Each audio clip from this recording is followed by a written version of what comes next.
The last section of the New Testament is prophecy, like the last section of the Old Testament.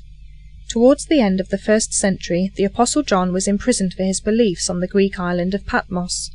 There Jesus gave him a vision of the future, called the Book of the Revelation of Jesus Christ. People usually shorten this to the Book of Revelation, or Revelation. The first 3 chapters consist of messages from Jesus to 7 communities of his followers in western Turkey. In each case, Jesus told them what, if anything, they needed to do in order to remain faithful to him. One of his criticisms was that some of them were putting up with false teachers instead of expelling them. This is the basis of the visions that follow.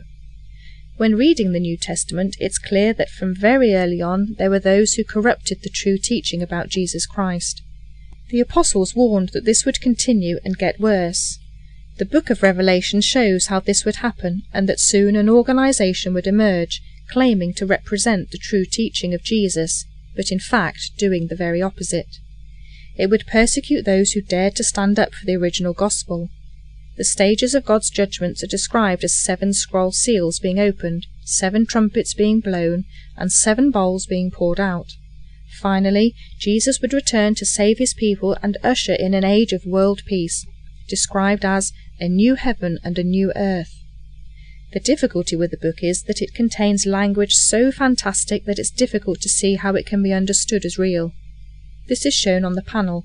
It seems to be symbolic of people, organizations and events, but there's always been much discussion about them. One view is represented on the panel. However, of one thing we can be sure.